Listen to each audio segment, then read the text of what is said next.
August 27th, 2008. Uh, I had stayed up literally all day and night the day before August 27th, 2008. On the 26th, I worked a swing shift at my job at the time. I was an assistant manager at Big Five Sporting Goods.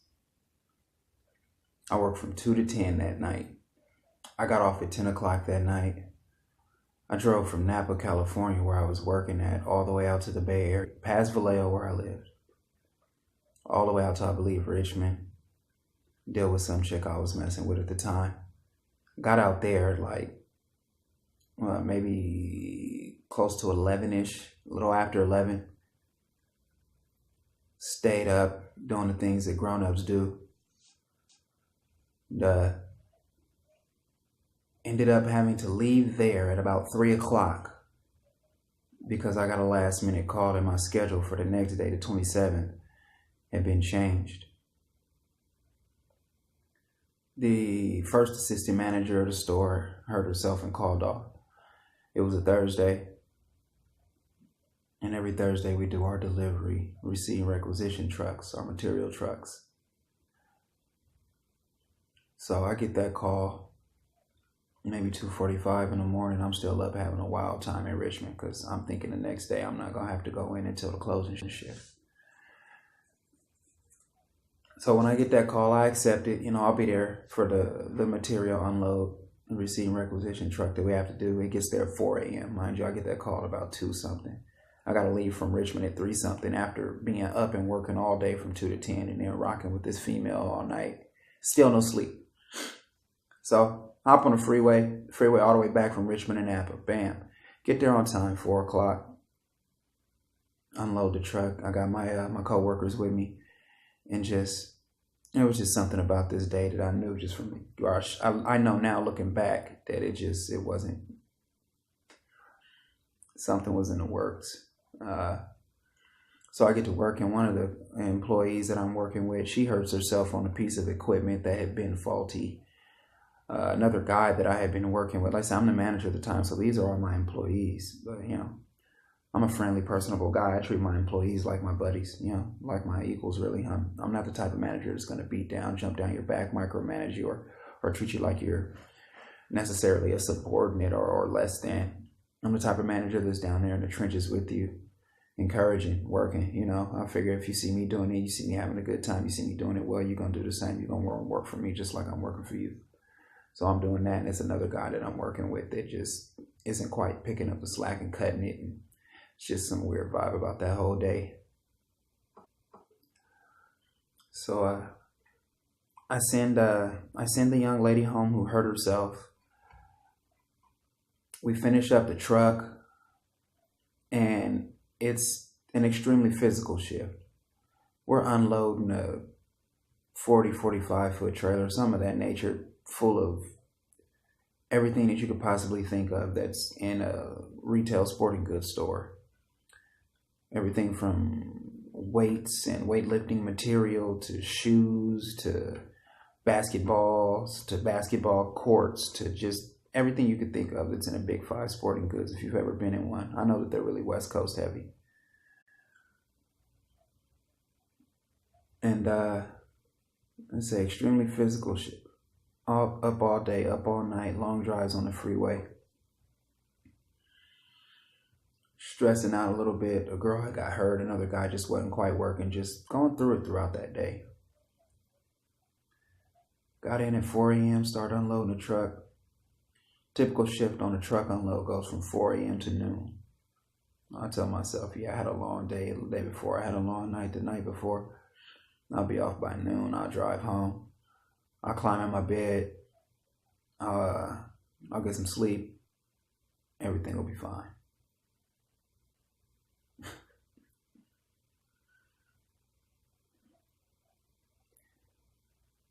You can plan your own journey all you want, because that was mine. I was going to get off at 12, go home, go to sleep, wake up, be refreshed, rejuvenated, get rocking. That was my plan. You say, in a man's heart, he determines his plan. In a man's heart, he will choose his plan, but the Lord determines his steps, or something of that nature. It's a proverb. I had my plan. I was going to get off at 12, go home, go to sleep, rest up, hit the ground running the next day.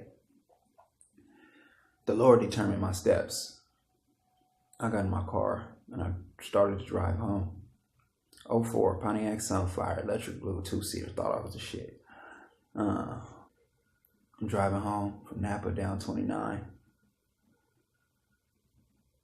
And I remember it.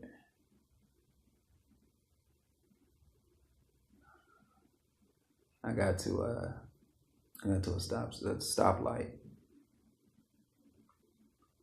In the corner of 29 at this stoplight, there's on your right hand side heading into Vallejo from Napa, there's a Safeway and a Jack in the Box on your right hand side. I remember looking over at that Safeway and telling myself, yo, I wonder if my homie is in there right now stealing the pizza. Shout out Goose, you know who you is. And then I remember looking back at the light and seeing it turn green. Drove off.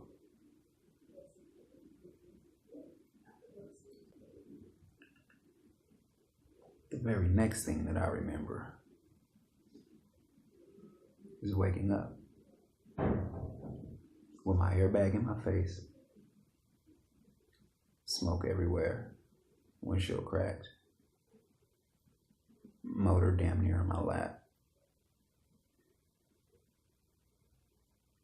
I had driven off from that light about a good mile and a half. Straight acceleration, no brakes. Falling asleep, foot on the gas. And about another a mile and a half up the road, there was another red light, Sonoma and Mini. And all the cars in front of me were stopped. As I was passed out asleep at my wheel, foot on the gas, accelerating for a mile and a half. Bang.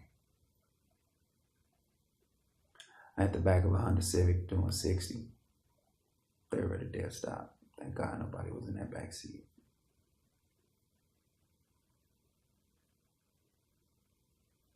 That was August 27, 2008. That was my sister's birth date.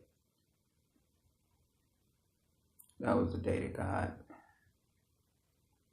gave me my first, I don't want to call it a warning. That's when God gave me my first double blinker, my first eye opener. Or at least that I caught was my first eye opener. I walked away from that accident with literally less than a bruise, not a scratch on me. I walked home basically. Car totaled, never drove it again. I was living too fast. I was doing too much. I was focused on the wrong things. I was working like crazy, trying to live my whole life in one day. Jumping from here to there to the next, needing to slow down. August 27, 2008. That was a decade ago, yo. August 27, 2018. I find myself coming full circle almost. I'm trying so hard to slow down. I'm trying so hard to get this right. I'm trying so hard to figure this out. I'm trying so hard to stay in and get consistent with it. It's just,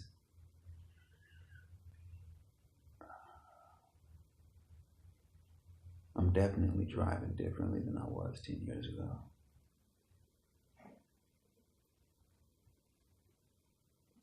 Still may not be necessarily the best driving, best direction, but I am driving a lot better. Yeah, I had an old saying, good intentions and bad decisions. It's like everything was based off of that. And just wanted to do so good, wanted to do so much, wanted to do so well. And every time it was an opportunity to do that, just made the wrong decision, bad decisions. The intention was there, the decision making was just subpar.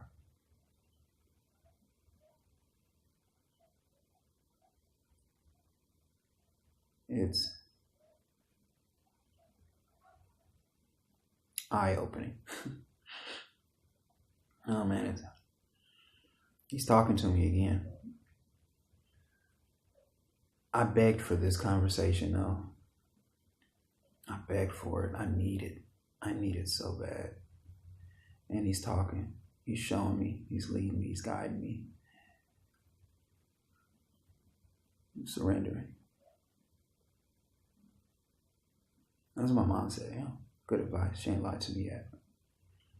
He said surrender. Just let it happen. I don't know where it's going to lead me. Actually, you know what? I take that back. I know where it's going to lead me. It's going to lead me to wherever it is that he's going to take me to. And that's perfectly fine with me.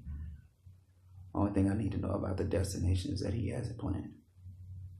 As long as he got the destination planned, I'm all up for the trip, baby. Fly me out. Send me the ticket. I'll be there. I don't care if it's United. I don't care if it's Delta. I'll hop on Spirit at this point.